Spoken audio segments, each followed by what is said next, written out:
نحمده ونصلي على رسوله الكريم اما بعد فاعوذ بالله من الشيطان الرجيم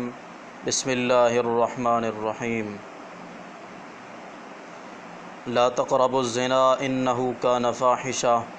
وساء سبيلا صدق اللہ العظیم۔ حضرت ابو ہریرہ رضی اللہ تعالیٰ عنہ فرماتے ہیں،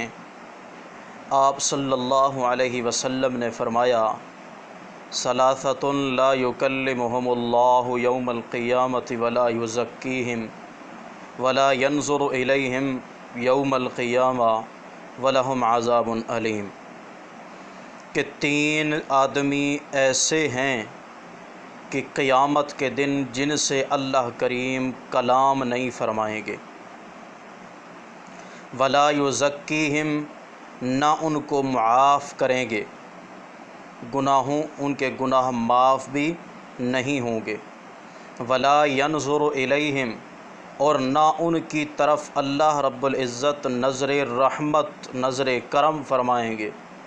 قیامت کے دن، وَلَهُمْ عَذَابٌ علیم، اور ان کے لیے دردناک عذاب ہے۔ یعنی نہ ان کے ساتھ اللہ کریم کلام فرمائے گا، نہ ان کو معاف کرے گا، اور نہ ان کی طرف نظر رحمت فرمائے گا، بلکہ ان کو درد دینے والے عذاب میں ڈال دیا جائے گا۔ وہ تین آدمی کون سے ہیں؟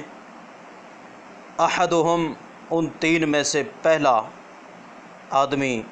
شیخ زان، وہ آدمی کہ جو بڑھاپے کے اندر بدکاری کرتا ہے۔ بدکاری خود بہت بڑا گناہ ہے، بہت عظیم تر گناہ ہے، مگر ایک نوجوان انسان، طاقتور انسان، ذہن رکھنے والا انسان ہے، وہ یعنی کہ ایمان سے، اسلام سے، احکامات سے، نیکی سے غافل، شیطان کے راستے پہ چلنے والا، مگر طاقتور ہے، وہ ایک طرف گناہ کرتا ہے، ایک طرف وہ گناہ کرتا ہے، اور دوسری طرف ایک آدمی بوڑھا ہے، بڑھاپے کے اندر ہے، جس کی جسمانی طاقت بھی ختم، ذہنی طور پہ بھی معذور، وہ بدکاری کرتا ہے،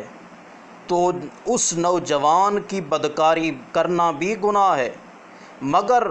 بوڑھے کی بدکاری بڑھاپے کی حالت میں یہ اس سے بدترین گناہ ہے، کہ یہ آدمی اتنا بے حس اور بے حیا ہو چکا ہے، اتنا اس نے حیا کی سرحد کو کراس کیا کہ بڑھاپے کی حالت میں رب کو تو سفید بالوں سے حیا آتی ہے، مگر اس کو اپنے بوڑھا پن سے حیا نہیں آئی، اس کے باوجود اس نے اتنا گھنونا اور برا عمل بدکاری والا اس نے سر انجام دیا ہے۔ تو اس لیے آپ علیہ الصلاۃ والسلام نے فرمایا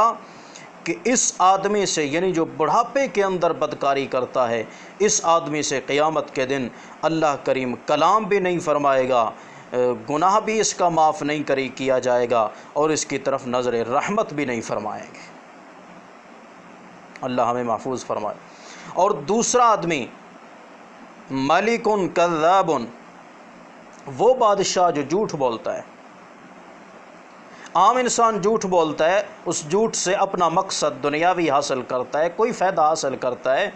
مگر بادشاہ کا جھوٹ بولنا یہ اس سے بدترین گناہ ہے۔ جھوٹ ہے بھی برا عمل، کوئی آدمی بولے اس کے لیے برا ہے، وہ برا عمل کا مرتکب ہے، برا عمل کر رہا ہے، لیکن ایک بادشاہ ہو کر جھوٹ بولے، کیونکہ بادشاہ سچ بولتا ہے، بادشاہ صاحب اقتدار ہے، اس کے نیچے رعایا ہے، پورا ملک کا نظام ہے،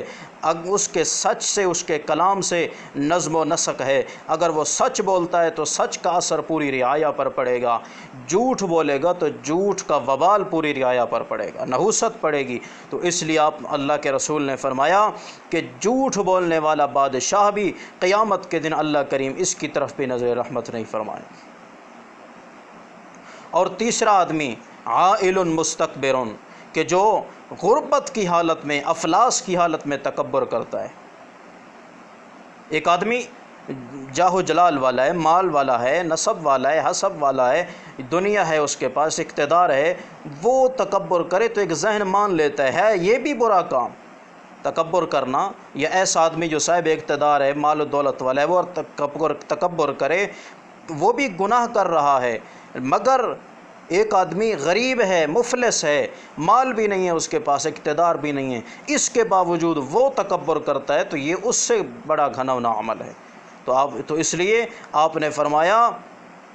کہ 3 کاموں سے تم بچو، 3 آدمیوں کی لسٹ میں شامل مت ہو۔ ایک وہ شخص جو بڑھاپے کے اندر بدکاری کرے، اور دوسرا وہ شخص جو صاحب اقتدار ہو کر، بادشاہ ہو کر جھوٹ بولے، اور تیسرا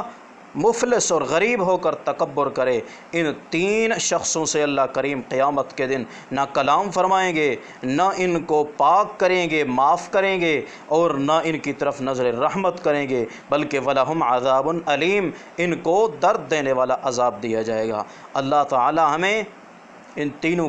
گناہوں سے، تینوں برائیوں سے ہمیں محفوظ فرمائے۔ وما علینا الا البلاغ المبین۔